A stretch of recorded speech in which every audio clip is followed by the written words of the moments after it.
வணக்கங்களே. கடந்த டிசம்பர் மாதம் 28ஆம் தேதி காலை 6 மணி அளவில் மருத்துவமனையில் சிகிச்சை பெற்று வந்த விஜயகாந்த் அவர்கள் சிகிச்சை பலனின்றி உயிரிழந்தார். அவரின் ஆன்மா சாந்தி அடையணும் அப்படின்னு நினைக்கிறவங்க இந்த வீடியோக்கு லைக் கொடுத்துட்டு தொடர்ந்து இந்த வீடியோவை பாருங்கள். அதைத் தொடர்ந்து மறுநாள் 29ஆம் தேதி அவரது உடலானது தேமுதிக அலுவலகத்தில் நல்லடக்கமும் செய்யப்பட்டது. அதைத் தொடர்ந்து அவருடைய உடலுக்கு நேரில் வந்து அஞ்சலி செலுத்த முடியாமல் வெளிநாடுகளிலும் வெளி ஊர்களிலும் இருந்த பிரபலங்களும் மக்கள்களும் ரசிகர்களும் தொண்டர்களும் தற்போது விஜயகாந்துடைய நினைவிடத்திற்கு நேரில் வந்து அஞ்சலி செலுத்தி வருகிறார்கள். அவர் இறந்து இன்னும் 10 நாட்கள் ஆகிய பிறகும் அந்த நினைவிடத்தில் கூட்டம் கொஞ்சம் கூட குறைந்தபாடு இல்லை. தினமும் அங்கு மக்கள் அதிகமாக வந்து கொண்டிருக்கிறார்கள். வரக்கூடிய மக்களுக்கு விஜயகாந்த் குடும்பத்தார் உணவும் வழங்கி வருகிறார்கள்.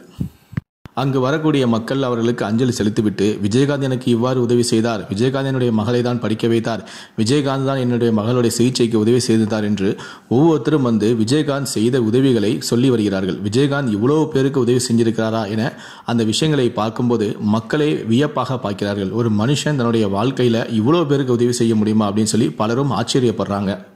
விஜயகாந்த் இறந்து 10 நாட்கள் ஆகியும் அவருடைய நினைவிடத்துக்கு மக்கள் தொடர்ந்து வந்து கொண்டிருக்காங்கன்னா அதுக்கு அவர் செய்த தர்மம் தான் காரணம். தான் இன்று காலை விஜயகாந்துடைய வீட்டுக்கு ஒரு மர பீரோ ஒன்று வந்துள்ளது. அந்த பீரோவை கண்டு அனைவரும் அதிர்ச்சி அடைந்துள்ளனர். திடீரென்று இவ்வளோ பெரிய பீரோ இங்கு எப்படி வந்தது என பலரும் விதி பிதுங்கி நின்றனர். அருகில் நின்ற ஒரு நபரோ, மேடம், நான் தான் இந்த பீரோவை கொண்டு இங்கே வைத்தேன், கேப்டனுடைய நினைவு பரிசாக ஒருவர் இதை உங்களுக்கு அனுப்பி வைத்தார். யார் என்று கேட்டபோது அவர்தான் ராவுத்தர் என்று சொன்னார். ராவுத்தர் விஜயகாந்தின் உயிர் தோழன் என்பது நாம் அனைவருக்கும் தெரிந்த ஒரு விஷயம்தான். அந்த பீரோவுடன் சேர்ந்து ஒரு லெட்டரும் அந்த பீரோவை துறப்பதற்கான சாவியும் இருந்தது. அந்த லெட்டரில் என்ன எழுதியது என்றால், நான் விஜயகாந்த் எழுதுகிறேன், இது என்னுடைய கடிதம். இந்த கடிதம் உன் கையில் கிடைக்கும்போது நான் உயிருடன் இருப்பனோ இல்லையோ என்று எனக்கு தெரியாது.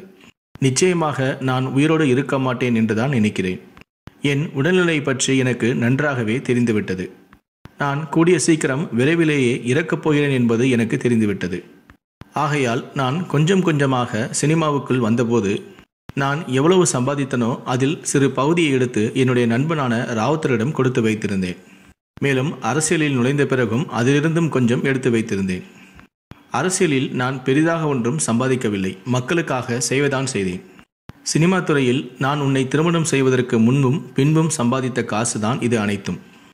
இந்த காசு அனைத்தையுமே நான் என்னுடைய நண்பனான ராவுத்தரிடம் கொடுக்க காரணம், ஏழை மக்களாக்கிய நம்முடைய தமிழ்நாட்டு மக்களுக்காக நான் இதை என்னுடைய நண்பனிடம் கொடுத்து வைத்திருந்தேன்.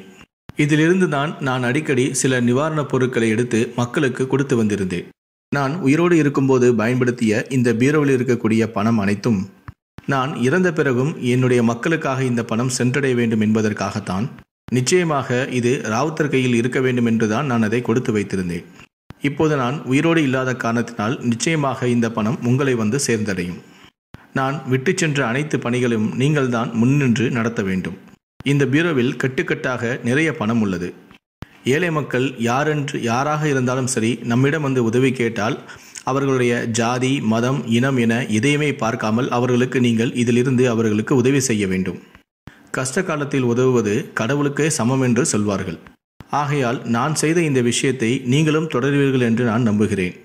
இவ்வாறு எழுதப்பட்ட கடிதமும் ஒரு பீரோவும் விஜயகாந்துடைய வீட்டு வாசலுக்கு வந்ததாக தற்போது சமூக ஊடகங்களில் ஒரு வீடியோ பயங்கரமாக ட்ரெண்ட் ஆகிட்டு இருக்கு. ஸோ அந்த வீடியோடைய லிங்கை நான் கீழே இருக்கக்கூடிய டிஸ்கிரிப்ஷனில் நான் கொடுக்குறேன். கீழே நீங்கள் பார்க்கணும் அப்படின்னு நினச்சா கூட இந்த லிங்கை கிளிக் பண்ணி நீங்கள் பாருங்கள். இந்த வீடியோவை பற்றி உங்களுடைய கருத்துக்களை கீழே இருக்கக்கூடிய கமெண்ட் செக்ஷனில் மறக்காமல் சொல்லுங்கள். முடிஞ்சளவுக்கு இந்த வீடியோவை மற்றவங்களுக்கும் ஷேர் பண்ணுங்கள். நன்றி, வணக்கம்.